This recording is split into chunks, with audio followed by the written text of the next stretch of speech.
ನಮಸ್ಕಾರ. ಆಹಾರ, ಆರೋಗ್ಯ, ಆಧ್ಯಾತ್ಮ ಈ ಸಂಸ್ಕಾರದ ಬೆಳಕಿಗೆ ತಮ್ಮೆಲ್ಲರಿಗೂ ಸ್ವಾಗತ, ಸುಸ್ವಾಗತ. ನಾವಿನ್ನೇನು 2025 ಕಳೆದು 2026ಕ್ಕೆ ಕಾಲಿಡ್ತಾ ಇದ್ದೀವಿ. ಈ ಹೊಸ ವರ್ಷ ಆಚರಿಸ್ತಾ ಇರಬೇಕಾದ್ರೆ ನಮ್ಮ ಹೊಸ ವಿಚಾರದ ಜೊತೆಗೆ ಹಳೆಯ ವಿಚಾರಗಳನ್ನು ಕೂಡ ನಾವು ಮೆಲ್ಕು ಹಾಕೋದು ಭಾಳ ಮುಖ್ಯ.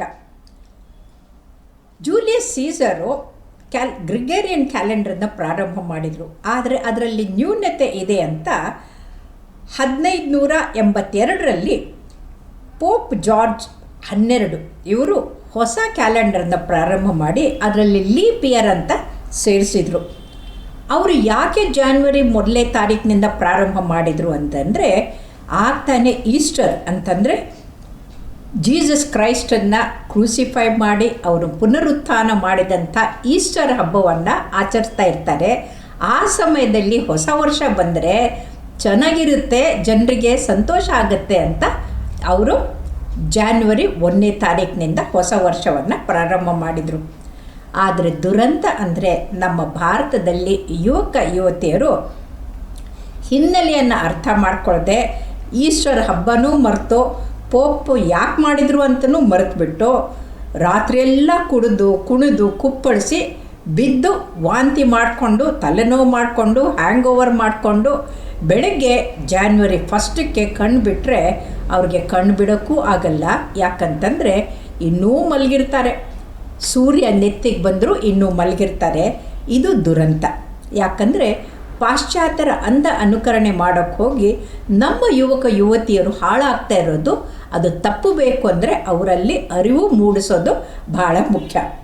ಹಾಗಾಗಿ ಈಗ ಇವರು ಹೊಸ ವರ್ಷ ಅಂತ ಇಂಥ ಚಳಿಯಲ್ಲೂ ಕೂಡ ಹರ್ಕಲು ಬಟ್ಟೆನೋ ತುಂಡು ಬಟ್ಟೆ ಹಾಕ್ಕೊಂಡು ಅಲ್ಲಿ ಕುಡಿಯೋದ್ರ ಜೊತೆಗೆ ಕುಣಿಯೋದು. ಕುಡಿದಾಗ ಏನಾಗುತ್ತೆ, ವ್ಯಾಸೋ ಡೈಲಿಟೇಷನ್ ಆಗಿ ರಕ್ತನಾಳಗಳೆಲ್ಲ ಹಿಗ್ಗಿರುತ್ತೆ. ಹಾಗಾಗಿ ಬ್ಲಡ್ ಪ್ರೆಷರ್ ಕಡಿಮೆ ಆಗುತ್ತೆ. ಯಾವಾಗ ಕುಣಿತಾರೋ ಆಗ ಮಸಲ್ಸು ಅಂತಂದರೆ ಕಾಲು ಕೈಗೆರೆಗೆ ಬೇಕಾದಂಥ ಮಸಲ್ಸು ರಕ್ತ ಜಾಸ್ತಿ ತಗೊಳ್ಳೋದ್ರಿಂದ ಮೆದುಳಿಗೂ ಮತ್ತು ಹೃದಯಕ್ಕೂ ರಕ್ತ ಸರಬರಾಜು ಕಡಿಮೆ ಆಗುತ್ತೆ. ಹಾಗಾಗಿ ಅವರು ಮಿತಿಮೀರಿ ಕುಡಿದಾಗ ನಾಕೌಟ್ ಆಗಿ ಅನ್ಕಾನ್ಷಿಯಸ್ ಆಗಿ ಬಿದ್ದುಬಿಡ್ತಾರೆ. ಎಲ್ಲಿ ಗಟ್ರನಲ್ಲೋ ರಸ್ತೆಯಲ್ಲೋ ಎಲ್ಲಿ ಬೇಕಾದ್ರೆ ಅಲ್ಲಿ ಬೀಳ್ತಾರೆ. ಅಂಥ ಸಮಯದಲ್ಲಿ ಅವರಿಗೆ ಮೆದುಳಿನಿಂದ ಇರಬೇಕಾದಂಥ ಕಂಟ್ರೋಲು ಹೊರಟೋಗಿರುತ್ತೆ. ಅವ್ರಿಗೆ ನಡೆಯೋದಾಗಲಿ, ವಿಚಾರ ಶಕ್ತಿ ಆಗಲಿ, ಪ್ರಜ್ಞೆ ಆಗಲಿ ಯಾವುದೂ ಇರೋದಿಲ್ಲ. ಹೀಗೆ ಪ್ರಜ್ಞಾಶೂನ್ಯವಾಗಿ ಬಿದ್ದಂಥವರು ಕಣ್ಣು ಬಿಟ್ಟಾಗ ಹೊಸ ವರ್ಷ ಸಂತೋಷಪಟ್ವಿ ಅಂತಂದರೆ ಇದು ಮೂರ್ಖತನದ ಪರಮಾವಧಿ ಅಂತ ಹೇಳ್ಬೋದು. ಇನ್ನು ಕುಡಿಯೋದು ಅಂತಂದಾಗ ಈ ಕುಡಿತವನ್ನು ಮಾಡಿದಾಗ ಏನಾಗುತ್ತೆ ಅಂತ ವೈಜ್ಞಾನಿಕವಾಗಿ ಅರ್ಥ ಮಾಡ್ಕೊಳ್ಬೇಕು. ಆ ಭಗವಂತ ನಮ್ಮ ಮೆದುಳಿನಲ್ಲಿ 8ರಿಂದ 9 ಬಿಲಿಯನ್ ಬ್ರೈನ್ ಸೆಲ್ಸ್ನ ಕೊಟ್ಟಿದ್ದಾನೆ. 8ರಿಂದ 9 ಬಿಲಿಯನ್ ಸೆಲ್ಸು ಈ ಹೊಸ ವರ್ಷಕ್ಕೆ ಅಂತ ಕುಡಿದಾಗ 10ರಿಂದ 12 ಸಾವಿರ ಬ್ರೈನ್ ಸೆಲ್ಸು ಸತ್ತು ಹೋಗ್ಬಿಡುತ್ತೆ. ಅಂದರೆ ಅಷ್ಟು ಕಡಿಮೆ ಆಗುತ್ತೆ. ಎಂದೂ ಕುಡಿದೇ ಇದ್ದವರು ಕೂಡ ಹೊಸ ವರ್ಷಕ್ಕೆ ಸಂತೋಷಕ್ಕೆ ಚೇರ್ಸ್ ಅಂತ ಹೇಳ್ತಾರೆ ಅಂತ ಹೋಗಿ ಕುಡಿಯೋಕ್ಕೆ ಹೋದರೆ ಅವರು ಆ ಕುಡಿತಕ್ಕೆ ತುತ್ತಾಗಿ ಹೋಗ್ಬಿಡ್ತಾರೆ. ಇದರಿಂದ ಏನಾಗುತ್ತೆ ಅಂತಂದರೆ ಆ ಕುಡಿತದ ತಲುಪು ಹೆಚ್ಚಾಗುತ್ತೆ. ಅವರು ಕುಡಿದೇ ಇರೋಕ್ಕೆ ಆಗೋದಿಲ್ಲ. ಹೀಗೆ ಒಂದು ಸಲ ಕುಡಿಯೋಕ್ಕೆ ಪ್ರಾರಂಭ ಮಾಡಿದರೆ ಮೊದಲು ಕುಡಿದಾಗ ಹೊಟ್ಟೆಯಲ್ಲಿ ಹೋದಾಗ ಹೊಟ್ಟೆಯಲ್ಲಿ ಒಳಗಡೆ ಇರುವಂಥ ಮ್ಯೂಕಸ್ ಮೆಂಬ್ರೇನ್ ಪದರು ಅದು ಕರಗೋಗ್ಬಿಡುತ್ತೆ. ಹಾಗಾಗಿ ಅವ್ರಿಗೆ ಆಲ್ಕೋಹಾಲಿಕ್ ಗ್ಯಾಸ್ಟ್ರೈಟಿಸ್ ಅಂತ ಆಗುತ್ತೆ.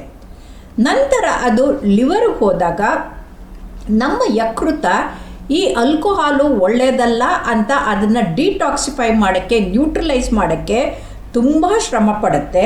ಹಾಗಾಗಿ ಲಿವರ್ ಕೂಡ ಡ್ಯಾಮೇಜ್ ಆಗುತ್ತೆ. ಲಿವರ್ನಲ್ಲಿ ಫ್ಯಾಟಿ ಲಿವರ್ ಶುರು ಆಗುತ್ತೆ. ಆಮೇಲೆ ಮುಂದೆ ಎಷ್ಟೋ ವರ್ಷದ ನಂತರ ಆಲ್ಕೋಹಾಲಿಕ್ ಸಿರೋಸಿಸ್ ಕೂಡ ಆಗುತ್ತೆ.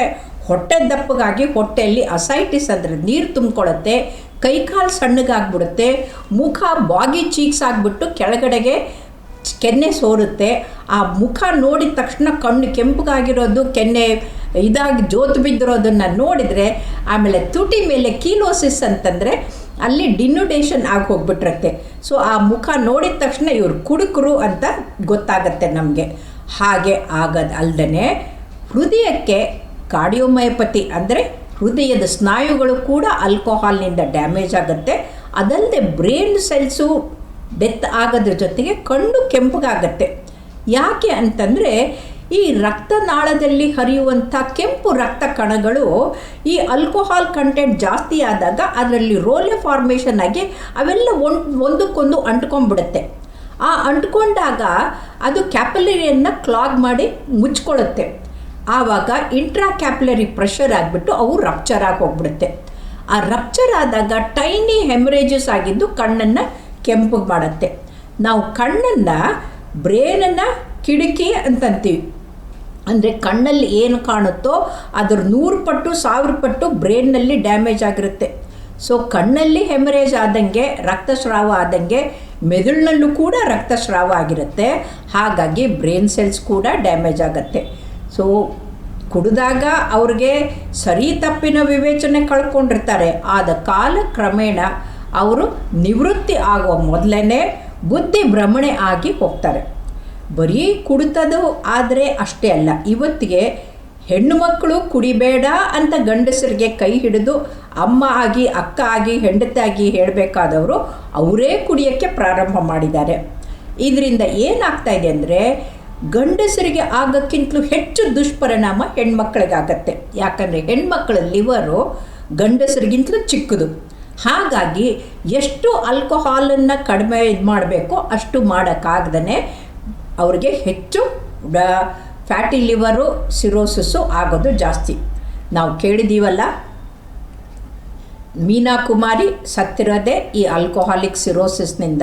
ಹಾಗಾಗಿ ಚಿಕ್ಕ ವಯಸ್ಸಿನಲ್ಲೇ ಹೆಣ್ಮಕ್ಳು ಸಾಯ್ತಾರೆ. ಇದಕ್ಕಿಂತ ಏನು ಅಂತಂದರೆ ಕುಡಿದಾಗ ಅವರ ಬ್ಲಡ್ ಪ್ರೆಷರ್ ಜಾಸ್ತಿ ಆಗುತ್ತೆ. 20% ಜನರಲ್ಲಿ ಈ ಬ್ಲಡ್ ಪ್ರೆಷರ್ ಬರೋದೇ ಈ ಕುಡಿತದಿಂದ. ಅದರ ಜೊತೆಗೆ ಒದ್ದ ಕೂಡ ಜಾಸ್ತಿ ಹೋಗುತ್ತೆ. BP ಜಾಸ್ತಿ ಆದಾಗ ಹಾರ್ಟ್ ಅಟ್ಯಾಕು ಜಾಸ್ತಿ ಆಗುತ್ತೆ. ಮೆದುಳು ಡ್ಯಾಮೇಜ್ ಆಗಿ ಮೆದುಳಿಂದ ಸಿಂಪಥೆಟಿಕ್ ಆ್ಯಕ್ಟಿವಿಟಿ ಜಾಸ್ತಿ ಆದರೆ ಹೃದಯ ಕೂಡ ಡ್ಯಾಮೇಜ್ ಆಗುತ್ತೆ. ಹೃದಯನೂ ಸ್ತಂಭನ ಕೂಡ ಆಗುತ್ತೆ. ಹಾರ್ಟ್ ಅಟ್ಯಾಕ್ ಅಂದರೆ ಹೃದಯಾಘಾತ ಕೂಡ ಆಗ್ಬೋದು. ಇದಕ್ಕಿಂತ ಮೇಲಾಗಿ ಹೆಣ್ಣು ಮಕ್ಕಳು ಕುಡಿದಿದ್ದೇ ಆದರೆ ಅವರು ಹೊಟ್ಟೆಯಲ್ಲಿ ಇರುವಂಥ ಭ್ರೂಣ ಅದಕ್ಕೆ ಫೀಟಲ್ ಆಲ್ಕೋಹಾಲಿಕ್ ಸಿಂಡ್ರೋಮ್ ಅಂತ ಆಗುತ್ತೆ. ಅಂದರೆ ಅದಕ್ಕೆ ಮೆದುಳು ಚಿಕ್ಕದಾಗಿ ಮುಖ ವಿಕಾರವಾಗಿ, ಆ ವಿಕಾರವಾದ ಮುಖದ ಜೊತೆಗೆ ಆ ಕ್ರಿಮಿನಲ್ ಆಗಿ ಮಕ್ಕಳು ಹುಟ್ಟುತ್ತಾರೆ. ಇಷ್ಟೇ ಅಲ್ಲ, ಗಂಡ ಹೆಂಡರು ಇಬ್ಬರೂ ಕುಡಿತಾ ಇದ್ದರೆ ಗಂಡನ ಮೊಟಿಲಿಟಿ ಕಡಿಮೆ ಆಗಿ ಹೋಗ್ಬಿಡುತ್ತೆ. ಹಾಗಾಗಿ ಅದು ನಂಬರು ಕೂಡ ಕಡಿಮೆ ಆಗುತ್ತೆ. ಹಾಗಾಗಿ ಬಂಜೆತನ ಬಂದ್ಬಿಡುತ್ತೆ. ಅದಕ್ಕೆ ಸರ್ವಜ್ಞ ಹೇಳ್ತಾನೆ, ಮದ್ಯಪಾನ ಮಾಡುವವರು ಬಿದ್ದು ಬಂದೆಡೆ ಸಂತಾನ ಸದ್ದಡೆಗೆ ಹೋಗುವುದು ಸರ್ವಜ್ಞ ಅಂತ. ಅಂದರೆ ಅವರು ಸಂತಾನನೇ ನಿರ್ವಂಶವಾಗಿ ಹೋಗ್ಬಿಡುತ್ತೆ ಅಂತ ಹೇಳ್ತಾರೆ. ಅದು ನಿಜ. ಯಾಕಂತಂದರೆ ಬಂಜೆತನ ಬರುತ್ತೆ. ಅಕಸ್ಮಾತು ಗರ್ಭಿಣಿ ಆದರೆ ಆ ತಾಯಿಯ ಭ್ರೂಣದಲ್ಲಿ ಹೊಟ್ಟೆಯಲ್ಲಿರುವಾಗಲೇ ಅದಕ್ಕೆ ರಂಧ್ರಗಳು ಬರುತ್ತೆ. ಅಂದರೆ ಶುದ್ಧ ರಕ್ತ ಅಶುದ್ಧ ರಕ್ತ ಮಿಕ್ಸ್ ಆಗಬಾರ್ದು ಅಂತ ಇರೋ ಗೋಡೆಯಲ್ಲಿ ರಂಧ್ರ ಆಗುತ್ತೆ. ಹಾಗಾಗಿ ರಂಧ್ರದ ಜೊತೆಗೆ ಆ ಮಕ್ಕಳು ಹುಡ್ತಾರೆ. ಟ್ರಾನ್ಸ್ಪೊಸಿಷನ್ ಆಫ್ ಗ್ರೇಟ್ ಆರ್ಟ್ರೀಸ್ ಕೂಡ ಆಗ್ಬೋದು. ಹಾಗಾಗಿ ಮಗುವಿನ ಹೃದಯ ಮತ್ತು ಮೆದುಳು ಎರಡೂ ಡ್ಯಾಮೇಜ್ ಆಗಿ ಹುಟ್ಟೋದ್ರಿಂದ ಅವ್ರಿಗೆ ಮಕ್ಕಳು ಆಗದೆ ಬಂಜೆತನ ಹೋಗದೇ ಇದ್ದರೂ ಕೂಡ ಅಕಸ್ಮಾತ್ ಮಕ್ಕಳಾದರೆ ಅವರು ನಾರ್ಮಲ್ಲಾಗಿ ಇರೋದಿಲ್ಲ. ಹಾಗಾಗಿ ಯುವಕ ಯುವತಿಯರು ಕುಡಿತಕ್ಕೆ ತುತ್ತಾಗುವವರು ವಿಚಾರ ಮಾಡಬೇಕು.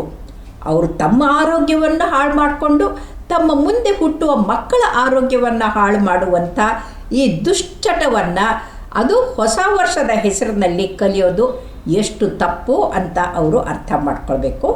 ಇನ್ನೊಂದು, ಎಲ್ಲರೂ ಏನು ಅಂದ್ಕೊಳ್ತಾರೆ, ಕುಡಿದ್ರೆ ಹೈ ಸ್ಪಿರಿಟ್ ಬರುತ್ತೆ ಅಂತ. ಇಲ್ಲ, ನಾವು ಫಾರ್ಮಕಾಲಜಿನ ನೋಡಿದಾಗ ಈ ಆಲ್ಕೋಹಾಲ್ ಅನ್ನೋದು ಅದು ಡಿಪ್ರೆಸೆಂಟ್, ಅಂದರೆ ಮನಸ್ಸನ್ನು ದುಗುಡ ಹೆಚ್ಚಿಸಿ ಅವರಿಗೆ ಆತಂಕ ಹೆಚ್ಚು ಮಾಡಿಸುವಂಥದ್ದು ಇದು ಆಲ್ಕೋಹಾಲ್. ನೀವು ದೇವದಾಸನ ಕತೆ ಕೇಳಿದಿರಲ್ಲ, ಅವನು ಡಿಪ್ರೆಷನ್ಗೆ ಹೋಗಿ ಕುಡಿದು ಸಾಯ್ತಾನೆ. ಹಾಗೆ ಇದು ಕೂಡ ಕುಡಿತ ಅನ್ನೋದು ಅವರಿಗೆ ಡಿಪ್ರೆಷನ್ಗೆ ಹೋಗೋದಲ್ಲದೆ ಅವರು ಬೇಗನೆ ಸಾಯ್ತಾರೆ. ಒಂದು ಸ್ವತಃ alcoholic gastritis, alcoholic cirrhosis, alcoholic cardiomyopathy, alcoholic brain damage ಇಷ್ಟೆಲ್ಲ ಮಾಡಿಕೊಂಡು ಸಾಯೋದು ಅಲ್ಲದೆ ಆ ಆಲ್ಕೋಹಾಲ್ ಕುಡಿದಾಗ ಅವರಿಗೆ ಸರಿ ತಪ್ಪಿನ ವಿವೇಚನೆ ಹೋಗಿ ತಪ್ಪು ಜನರ ಹತ್ರ ಹೋಗಿ HIV ಏಡ್ಸ್ ಅಂತ ಕಾಯಿಲೆಯನ್ನು ತಗೊಂಡು ಬಂದು ಸಾಯುವಂಥವ್ರ ಸಂಖ್ಯೆ ಕರ್ನಾಟಕದಲ್ಲಿ 5 ಲಕ್ಷ ಜನ. ಅಂದರೆ ಅವರು ತಪ್ಪು ದಾರಿಗೆ ಹೋಗೋಕ್ಕೆ ಈ ಆಲ್ಕೋಹಾಲ್ ಅನ್ನೋದು ಒಂದು ಮಾರ್ಗ ಅಂತ ಹೇಳ್ಬೋದು. ಹಾಗಾಗಿ ಅವರು ಬರೀ ಕುಡಿಯೋದಿಲ್ಲ, ಜೊತೆಗೆ ಡ್ರಗ್ಸ್ ತೊಗೊಳಕ್ಕೆ ಶುರು ಮಾಡ್ತಾರೆ, ಸೇದೋಕ್ಕೆ ಶುರು ಮಾಡ್ತಾರೆ, ತಿನ್ನೋಕ್ಕೆ ಶುರು ಮಾಡ್ತಾರೆ. ಹಾಗಾಗಿ ರಾತ್ರಿಯೆಲ್ಲ ಪಾರ್ಟಿ ಮಾಡೋದಾಗ್ಬಿಟ್ಟೋದ್ರಿಂದ ಅವ್ರಿಗೆ ನಿದ್ರೆನೂ ಕಡಿಮೆ ಆಗಿಬಿಟ್ಟು ಹಾರ್ಟ್ ಅಟ್ಯಾಕ್ ಕೂಡ ಜಾಸ್ತಿ ಆಗುತ್ತೆ. ಹಾಗಾಗಿ ನೆನಪಿಟ್ಕೊಳ್ಳಿ, ಹೊಸ ವರ್ಷ ಅಂತಂದರೆ ಹರ್ಷದಿಂದ ಇರಬೇಕಂದ್ರೆ ಆರೋಗ್ಯವಂತರಾಗಿರಬೇಕು. ಆರೋಗ್ಯವಂತರಾಗಿರಬೇಕಂದ್ರೆ ದುಶ್ಚಟದಿಂದ ದೂರ ಇರಬೇಕು, ದುರಭ್ಯಾಸಗಳಿಂದ ದೂರ ಇರಬೇಕು. ಹಾಗಾಗಿ ಯಾರು ಮೂರ್ಖರಾಗಿ ಕುಣಿದು ಕುಪ್ಪಳಿಸೋಕ್ಕೆ ಹೋಗ್ತಾರಲ್ಲ ಅವ್ರ ಜೊತೆಗೆ ಸೇರಿಕೊಂಡು ನಿಮ್ಮ ಬದುಕನ್ನು ದಯವಿಟ್ಟು ಹಾಳು ಮಾಡ್ಕೊಬೇಡಿ. ನಿಮಗೆಲ್ರಿಗೂ ಹೊಸ ವರ್ಷ ಶುಭವಾಗಲಿ, ಆರೋಗ್ಯಕರವಾಗಿ ಬದುಕೋಣ. ನಮಸ್ಕಾರ.